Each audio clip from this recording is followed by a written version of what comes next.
Harga beda cukup jauh, kira-kira kalian lebih pilih yang mana nih?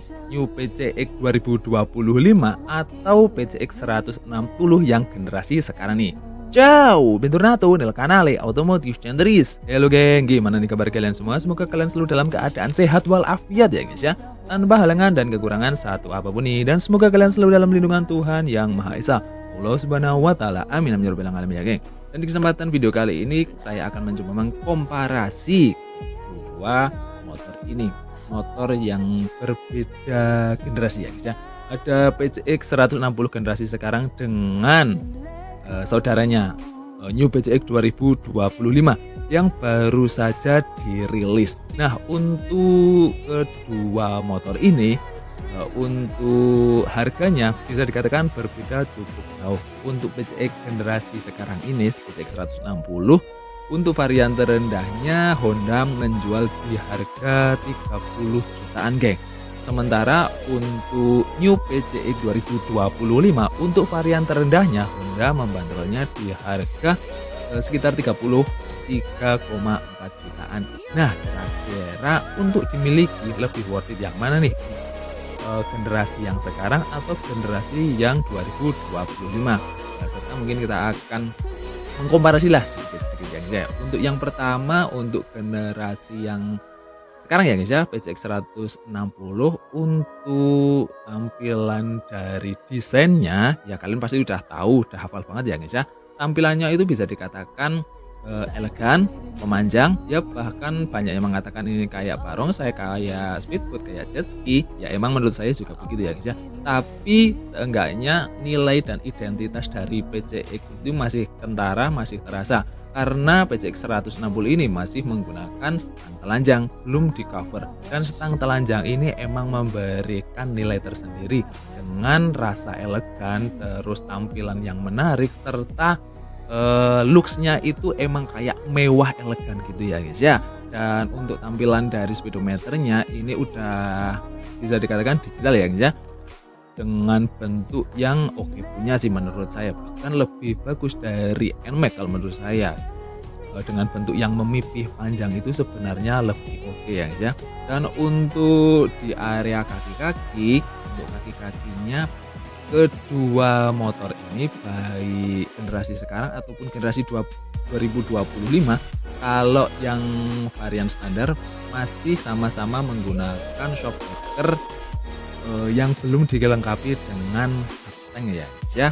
Dan untuk PCX 160 yang 2025 nanti yang menggunakan substang, shockbreaker substang itu hanya di varian tertingginya aja. Dan untuk PCX 160 ini lampunya emang lebar, mirip kayak bentuk V, dan lampunya udah full LED ya depan belakang, tapi emang kesannya itu lebar banget. Tapi dengan lampu yang lebar ini kita masih bisa, apa ya, kayak menerimanya gitu loh. Ini emang identitas dari PCX, enggak kayak, saudaranya yang baru hadir ini dengan kompilasi-kompilasi dari banyak lampu seperti itu ya, guys, ya. Dan untuk bagian lain sih kayaknya nggak ada yang perbedaan yang mencolok ya, guys, ya. Mungkin hanya di area lekukan-lekukan bodinya aja. Untuk yang generasi sekarang itu kayak lebih dipertajam seperti itu kan. Dan untuk aksesoris-aksesoris yang kalian dapatkan pun ataupun aparel-aparel, kayaknya sih kalian dapatnya juga sama ya guys ya.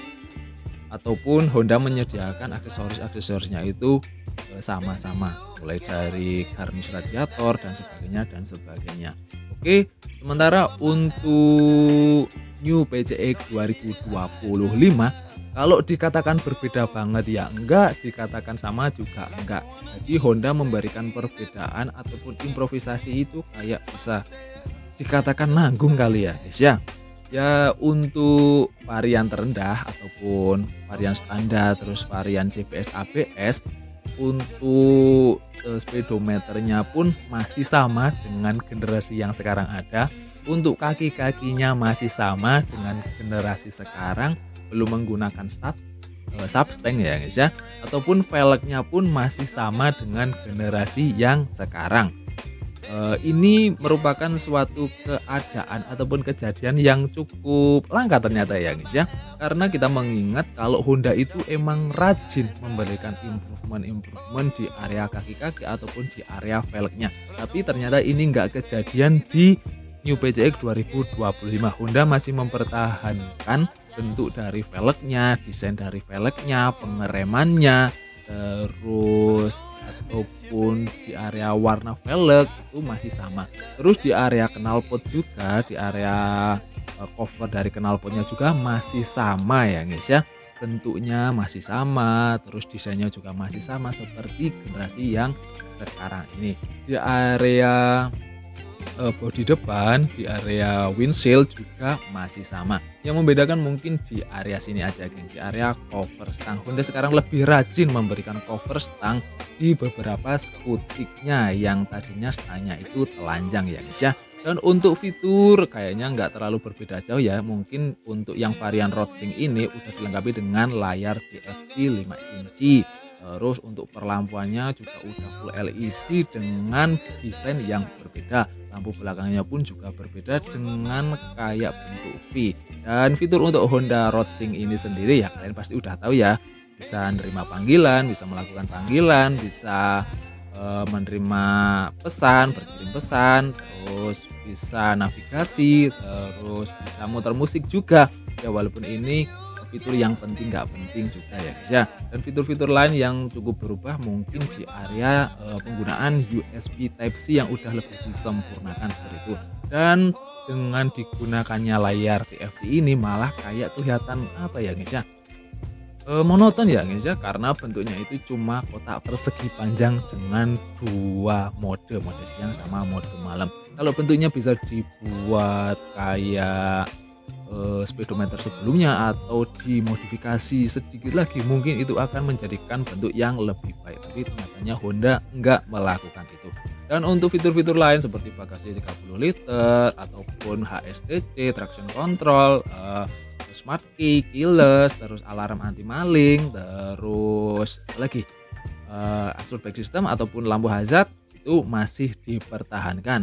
Ataupun di area apa namanya itu geng, di area mesin juga masih sama ya guys ya, dengan generasi yang sekarang ada ya, 156 cc, terus 4 langkah, 4 katup, pendingin cairan, PGM FI ya masih sama seperti itulah. Dan kira-kira kalau kalian lebih pilih mana geng? Apakah PCX 160 generasi sekarang atau New PCX 2025 generasi yang akan datang? Dengan selisih harga yang bisa dikatakan cukup banyak sekitar 2 jutaan sampai 3 jutaan, mana yang lebih kalian pilih? Kalau kalian senang dengan model PCX yang pakai cover ya PCX 2025 ya mungkin bisa jadi jawaban dan mungkin yang bisa lebih kalian pilih seperti itu ya. Tapi ya semua kembali lagi sama selera, kebutuhan dan kemampuan kita. Oke, makasih banget, sampai ketemu lagi di video selanjutnya. Dah.